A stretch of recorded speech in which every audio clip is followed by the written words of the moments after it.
अल्हम्दुलिल्लाहि रब्बिल आलमीन वस्सलातु वस्सलामु अला सय्यिदिल मुरसलीन अम्मा बअद फ़अऊज़ु बिल्लाहि मिनश शैतानिर रजीम बिस्मिल्लाहिर रहमानिर रहीम अस्सलातु वस्सलामु अलैका या रसूलल्लाह व अला आलिका व सहाबिका या हबीबल्लाह अस्सलातु वस्सलामु अलैका या नबी अल्लाह व अला आलिका व सहाबिका या नूर अल्लाह।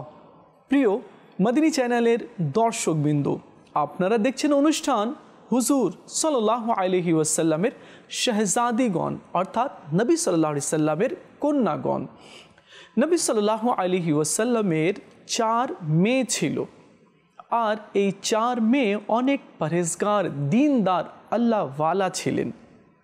বড় মেয়ের নাম ছিল জাইনব রাদিয়াল্লাহু তাআলা আনহা, দ্বিতীয় মেয়ের নাম ছিল রুকাইয়া রাদিয়াল্লাহু তাআলা আনহা, তৃতীয় মেয়ের নাম ছিল উম্মে কুলসুম রাদিয়াল্লাহু তাআলা আনহা, আর সবচেয়ে ছোট্ট মেয়ে খাতুনে জান্নাত ফাতেমাতুজ জাহরা রাদিয়াল্লাহু তাআলা আনহা। আমরা প্রথম পর্বে হযরতে সাইয়্যিদাতুনা জাইনব রাদিয়াল্লাহু তাআলা আনহার আমরা ঘটনা শুনেছি, পুরো জীবনী আমরা জানার চেষ্টা করেছি। আজকে আমরা সৈয়দা রুকাইয়া রাদিয়াল্লাহু তাআলা আনহার ব্যাপারে জানার চেষ্টা করব এবং ইনার জীবন কিভাবে অতিবাহিত হয়েছে, আর তিনি কয়বার হিজরত করেছেন এবং কার সাথে নিকাহ হয়েছে, এই ব্যাপারে আজকে আমরা জানবো। আশা করছি আপনারা শেষ পর্যন্ত আমাদের সাথেই থাকবেন। চলুন আগে আমরা দরুদ শরীফের একটি ফজিলত শ্রবণ করি।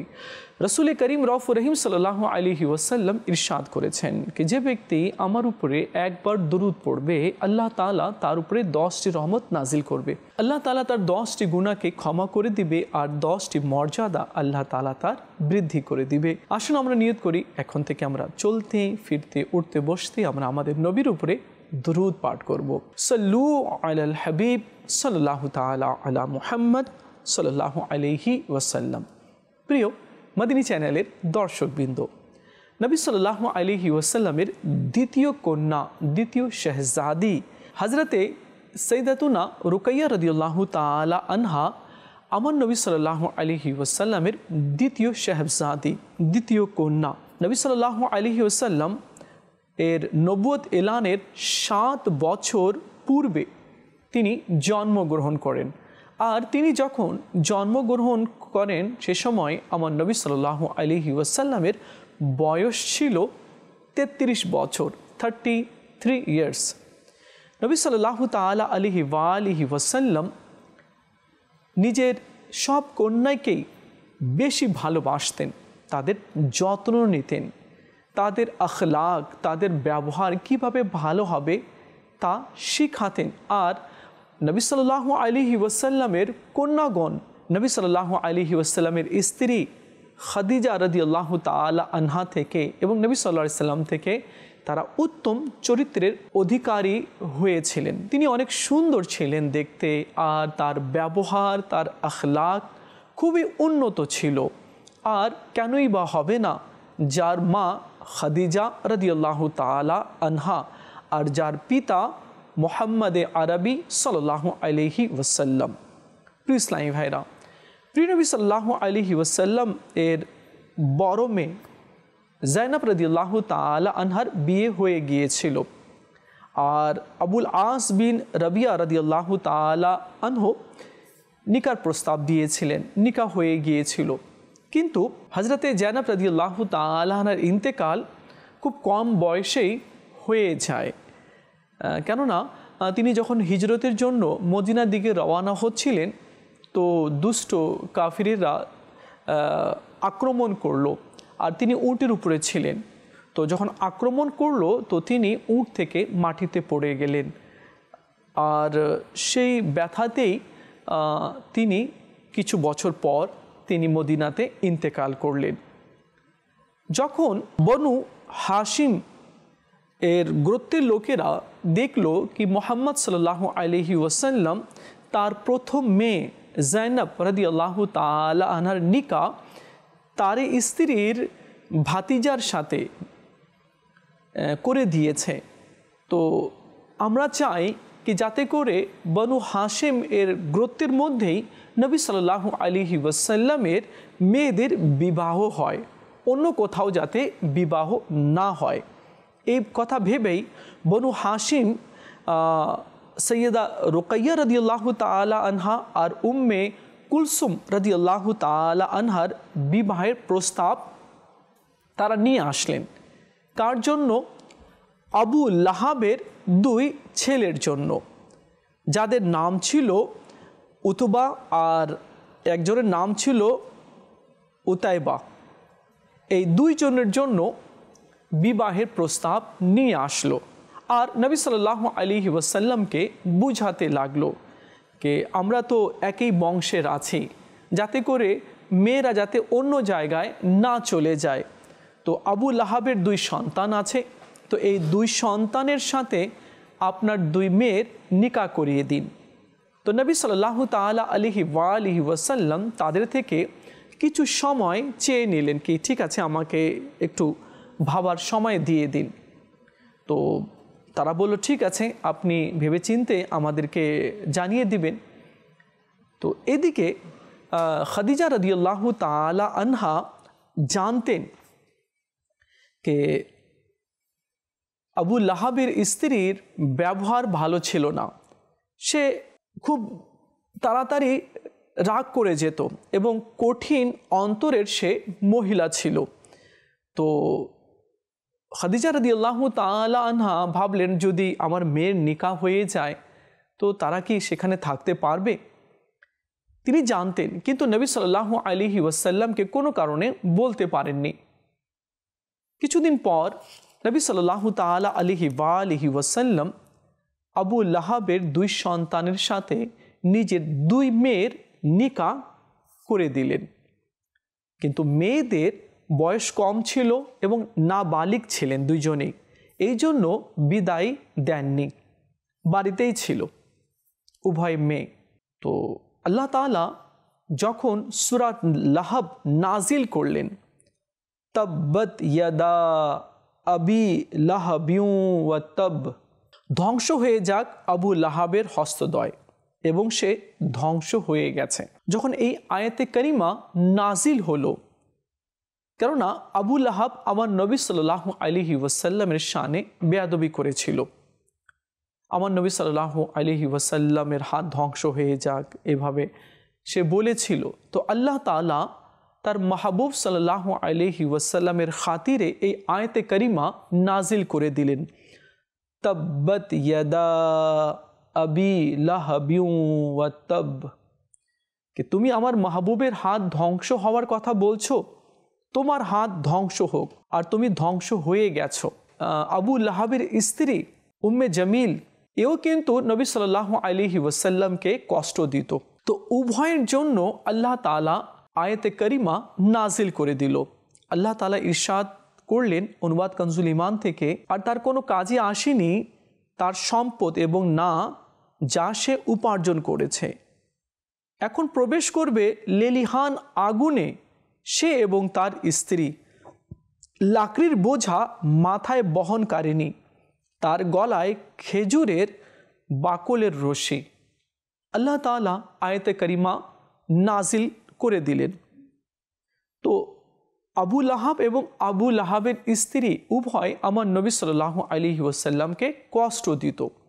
তো আল্লাহ তাআলা সূরা লাহাব নাজিল করে দিলেন। এখানে একটি কথা মনে রাখতে হবে, নবী সাল্লাল্লাহু আলাইহি ওয়াসাল্লামের যত গোস্তাখ হয়েছে, নবী সাল্লাল্লাহু আলাইহি ওয়াসাল্লামের শানে যারা যারা বেয়াদবি করেছে, আবু লাহাব, আবু লাহাবের স্ত্রী, আবু জেহেল, ওয়ালিদ বিন মুগিরা, উতবা, শাইবা, আরও যারা যারা নবী সাল্লাল্লাহু আলাইহি ওয়াসাল্লামের শানে বেয়াদবি করেছে, কিছু কিছু দুষ্ট কাফিরদের নামও আল্লাহ তাআলা কোরআনে পাকের মধ্যে উল্লেখ করেছে। তো এবং তারা কিভাবে ধ্বংস হবে এবং কিভাবে তারা অপমান হয়ে তারা দুনিয়া থেকে বিদায় নিবে, এই সংবাদও আল্লাহ তাআলা জিবরিল আলাইহিস সালামের মাধ্যমে তার মাহবুব সাল্লাল্লাহু আলাইহি ওয়াসাল্লামকে জানিয়ে দিয়েছে।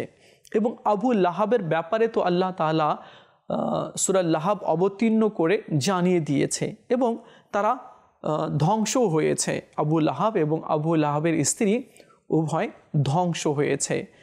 আবু লাহাবের স্ত্রী তো লাকড়ি নিয়ে যাচ্ছিল, হ্যাঁ, তো সে একেবারে ক্লান্ত হয়ে পড়েছিল, তো একটা পাথর উপরে বসে পড়েছিল। তো আল্লাহ তাআলা এক ফেরেশতা পাঠিয়ে দিল, সেই ফেরেশতা তাকে ধাক্কা দিল। তো লাকড়ি মাথার উপরে ছিল, রশিটাও ছিল, তো রশিটা গলার মধ্যে লেগে গেল এবং তার ফাঁসের মতো হয়ে গেল, হ্যাঁ, সে ধ্বংস হয়ে গেল। কেন এমন সে অপমান হয়ে মৃত্যুবরণ করলো? এই কারণে সে নবী সাল্লাল্লাহু আলাইহি সাল্লামের শানে গোস্তাখি করেছিল, বেয়াদবি করেছিল এবং নবী সাল্লাল্লাহু আলাইহি সাল্লামকে কষ্ট দিত। যখন এই আয়াতে কারিমা নাজিল হলো আবু লাহাবের ব্যাপারে এবং তার স্ত্রীর ব্যাপারে, তো আবু লাহাব তার ছেলেকে বলল, মুহাম্মদ সাল্লাল্লাহু আলাইহি ওয়াসাল্লামের উভয় মেয়েকে তোমরা দুই ভাই তালাক দিয়ে দাও, কেননা এখনও বিদায়ী হয়নি, শুধু নিকাহ হয়েছিল। তো আবু লাহাব বলল কি, তোমরা মুহাম্মদ সাল্লাল্লাহু আলাইহি সাল্লামের দুই মেয়েকে তালাক দিয়ে দাও, আর যদি তালাক না দাও তাহলে তোমার সাথে আমার কোনো সম্পর্ক নেই। আর আবু লাহাবের স্ত্রী সেও বলল যে উম্মে কুলসুম আর রোকাইয়াকে তোমরা তালাক দিয়ে দাও, কেননা তারা বেদিন হয়ে গিয়েছে। তো মা এবং বাবার কথা শুনে, অর্থাৎ আবু লাহাব এবং আবু লাহাবের স্ত্রীর কথা শুনে আবু লাহাবের দুই সন্তান কি করলো, নবী সাল্লাল্লাহু আলাইহি ওয়াসাল্লামের দুই মেয়েকে তালাক দিয়ে দিল। এদিকে নবী সাল্লাল্লাহু তাআলা আলাইহি ওয়াসাল্লামের আগে থেকেই বাড়িতে উভয় মেয়ে ছিল, তো নবী সাল্লাল্লাহু আলাইহি ওয়াসাল্লাম আর কিছু বললেন না, কেননা আল্লাহর হুকুম আছে। আবু লাহাবের ব্যাপারে আয়াতে কারিমা নাজিল হয়ে গিয়েছে, তো যা হয় ভালোই হয়। হাফিজ ইবনে হাজার রহমতুল্লাহি তাআলা আলাইহি বলেন যে আবু লাহাবের দুই সন্তান পরে ঈমান নিয়ে এসেছিল। এই বিষয়ে তিনি রেওয়ায়েত করেছেন কি প্রিয় নবী সাল্লাল্লাহু আলাইহি ওয়াসাল্লাম যখন মক্কা বিজয় করলেন, তখন নিজের চাচা সাইয়েদনা আব্বাস রাদিয়াল্লাহু তাআলা আনহুকে বললেন, আপনার ভাইয়ের ছেলে উতবা ও মুতাব কোথায়? তো আব্বাস রাদিয়াল্লাহু তাআলা আনহু বললেন, তারা মক্কা ছেড়ে দিয়েছে, তারা মক্কা থেকে বাইরে চলে গিয়েছে। আমার নবী সাল্লাল্লাহু আলাইহি ওয়াসাল্লাম বলেন, যান তাদেরকে ডেকে নিয়ে আসুন। তো তারা মক্কার বাইরে আরাফাতে ওইদিকে কোথাও ছিল, তো আব্বাস রাদিয়াল্লাহু তাআলা আনহু ডেকে আনলেন। আমার নবী সাল্লাল্লাহু আলাইহি ওয়াসাল্লামকে দেখার সাথে সাথে উতবা ও মুতাব উভয় ভাই আমার নবী সাল্লাল্লাহু আলাইহি ওয়াসাল্লামের উপরে ঈমান নিয়ে আসলেন। আমার নবী সাল্লাল্লাহু আলাইহি ওয়াসাল্লাম বললেন যে আমি আল্লাহর কাছ থেকে আবু লাহাবের দুই সন্তানকে চেয়ে নিয়েছি যাতে তারা ইসলামের ছায়াতলে চলে আসে। প্রিয় ইসলামী ভাইরা, এই দুই ভাই গজওয়ায়ে হুনাইন যুদ্ধে নবী সাল্লাল্লাহু আলাইহি ওয়াসাল্লামের সঙ্গেই ছিল। আর মদিনাতেও এক ভাইয়ের ইন্তেকাল হয়েছে। উসমানে গনি রাদিয়াল্লাহু তাআলা আনহুর কথা আমরা শুনব। উসমানে গনি রাদিয়াল্লাহু তাআলা আনহু কীভাবে ঈমান আনলেন এ ব্যাপারও এখন আমরা জানার চেষ্টা করব। উসমানে গনি রাদিয়াল্লাহু তাআলা আনহু যখন জানতে পারলেন যে উম্মে কুলসুম রাদিয়াল্লাহু তাআলা আনহা আর রুকাইয়া রাদিয়াল্লাহু তাআলা আনহার নিকাহ হয়ে গিয়েছে, তখন সারা রাদিয়াল্লাহু তাআলা আনহা ওনার আত্মীয় লাগে, ওনাকে উসমানে গনি রাদিয়াল্লাহু তাআলা আনহু বললেন, আমার ইচ্ছা কি মুহাম্মদ সাল্লাল্লাহু আলাইহি সাল্লামের এক কন্যাকে বিয়ে করা। তো ওনাদের তো বিয়ে হয়ে গেছে, তো আমার তো আশা ছিল বিয়ে করার আর প্রস্তাব দেওয়ার। উনার খালা সারা রাদিয়াল্লাহু তাআলা আনহা বললেন কি তুমি ঈমান নিয়ে আসো, কেননা ইসলামই একমাত্র ধর্ম, যে ধর্ম শ্রেষ্ঠ ধর্ম, আর এটাই হক ধর্ম রয়েছে। চলো তোমাকে আমি সিদ্দিক আকবরের কাছে নিয়ে যাই। তো সারা রাদিয়াল্লাহু তাআলা আনহা উসমানে গনি রাদিয়াল্লাহু তাআলা আনহুকে সিদ্দিক আকবর রাদিয়াল্লাহু তাআলার কাছে নিয়ে গেলেন বা পাঠিয়ে দিলেন। সিদ্দিক আকবর রাদিয়াল্লাহু তাআলা বললেন, ওসমান এখনো তুমি ঈমান আনোনি, তুমি তো জ্ঞানী। তো এমন সময় আমার নবী সাল্লাল্লাহু আলাইহি ওয়াসাল্লাম হযরত আলী রাদিয়াল্লাহু তাআলা আনহুকে সঙ্গে নিয়ে আসছিলেন। তো যখনই উসমানে গনি রাদিয়াল্লাহু তাআলা আনহুর দৃষ্টি আমার নবী সাল্লাল্লাহু আলাইহি ওয়াসাল্লামের উপরে পড়লো, তো সঙ্গে সঙ্গে কলমা পড়ে মুসলমান হয়ে গেল। সুবহানাল্লাহ। তো সিদ্দিক আকবর রাদিয়াল্লাহু তাআলা আনহু আর সারা ওনার খালা রাদিয়াল্লাহু তাআলা আনহা অনেক খুশি হলেন যে উসমানে গনি রাদিয়াল্লাহু তাআলা আনহু ঈমান নিয়ে এসেছে। তো এদিকে আবু লাহাবের 2 সন্তান তো আগেই নবী সাল্লাল্লাহু আলাইহি ওয়াসাল্লামের 2 কন্যাকে তালাক দিয়ে দিয়েছিল। নবী সাল্লাল্লাহু আলাইহি ওয়াসাল্লাম রুকাইয়া রাদিয়াল্লাহু তাআলা আনহার সাথে ওসমানে গনি রাদিয়াল্লাহু তাআলা আনহর নিকাহ করে দিলেন। সুবহানাল্লাহ। উনারও আগে থেকে ইচ্ছা ছিল মাহবুবে আরবি সাল্লাল্লাহু আলাইহি ওয়াসাল্লামের মেয়ের সাথে নিকাহ করার, তো আল্লাহ তাআলা সেটাও পূরণ করে দিলেন। তো যখন ওসমানে গনি রাদিয়াল্লাহু তাআলা আনহর সাথে রুকাইয়া রাদিয়াল্লাহু তাআলা আনহার নিকাহ হয়ে গেল, তো মক্কার মধ্যে একটা শোর পড়ে গেল। সবাই প্রশংসা করতে লাগলো কি এমন জোড়া, মানে এত সুন্দর একটা নিকাহ হলো কি ছেলেও সুন্দর আছে আর নবী সাল্লাল্লাহু আলাইহি সাল্লামের কন্যা তো শাহজাদি আছেন। তো সবাই প্রশংসা করতে লাগলো। সব মহিলারা এমন উভয়ের নিকাতে এত প্রশংসা করলো, সবাই কাসিদা পড়তে লাগলো কি আল্লাহ রাব্বুল আলামিন ইনাদের 2 জনকে কবুল করে নিয়েছেন আর এত সুন্দর আল্লাহ তাআলা জোড়া আল্লাহ সৃষ্টি করেছেন।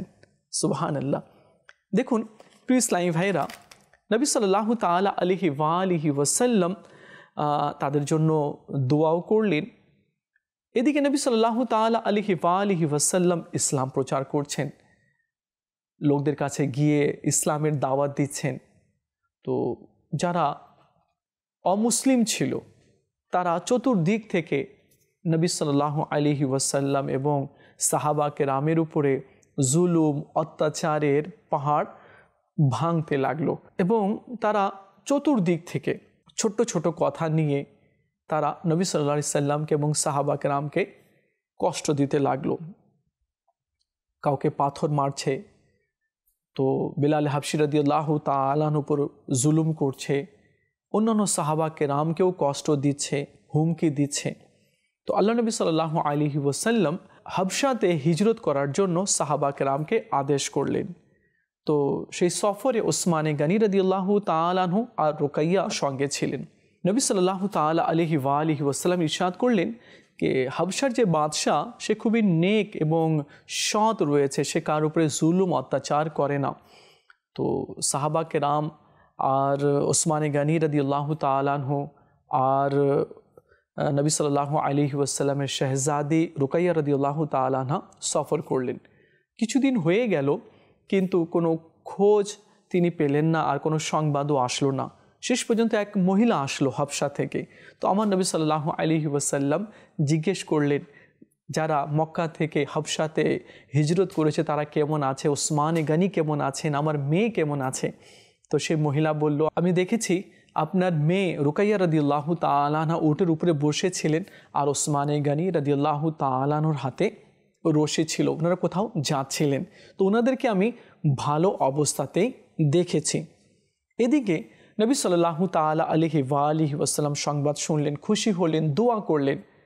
আল্লাহর পক্ষ থেকে হুকুম হলো কি হে মুহাম্মদ সাল্লাল্লাহু আলাইহি ওয়াসাল্লাম আপনি মদিনাতে হিজরত করুন। তো নবী সাল্লাল্লাহু তাআলা আলাইহি ওয়া আলিহি ওয়াসাল্লাম মক্কা থেকে মদিনায় হিজরতের জন্য রওনা হয়ে গেলেন। সঙ্গে সিদ্দিকে আকবর রাদিয়াল্লাহু তাআলা আনহুকে নিলেন।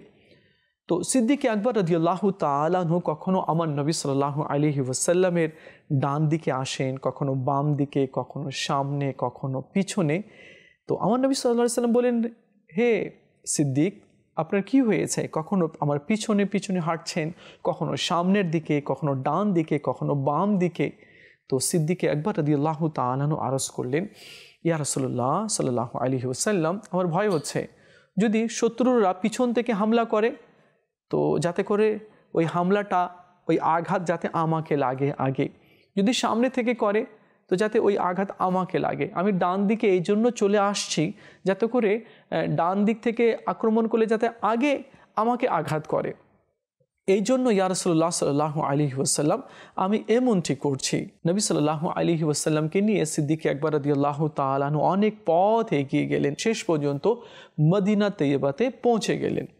এদিকে ওসমানী গনি রাদিয়াল্লাহু তাআলা আনহু হাবশাতেই ওনার এক ছেলে হয়েছিল, নাম ছিল আব্দুল্লাহ, আর খুবই সুন্দর ছিলেন দেখতে। তো যখন তিনি জানতে পারলেন নবী সাল্লাল্লাহু আলাইহি ওয়াসাল্লাম মদিনাতে হিজরত করেছেন, তো ওসমানী গনি রাদিয়াল্লাহু তাআলা আনহু রোকাইয়া রাদিয়াল্লাহু তাআলা আনহাকে সঙ্গে নিয়ে মদিনার দিকে হিজরত করলেন, মদিনাতে পৌঁছলেন। তো রাসূলুল্লাহ সাল্লাল্লাহু আলাইহি ওয়াসাল্লাম ইরশাদ করলেন, আমার মেয়ে দুবার হিজরত করেছে ইসলামের জন্য, আমার মেয়ে ইসলামের জন্য অনেক কুরবানি দিয়েছে। নবী সাল্লাল্লাহু আলাইহি ওয়াসাল্লাম রোকাইয়া রাদিয়াল্লাহু তাআলা আনহার সন্তান আব্দুল্লাহকে অনেক ভালোবাসতেন, অনেক আদর করতেন। কিন্তু একটি দুর্ঘটনাতে ওই বাচ্চার চোখে বা চেহারাতে এক প্রাণী আঘাত করলো।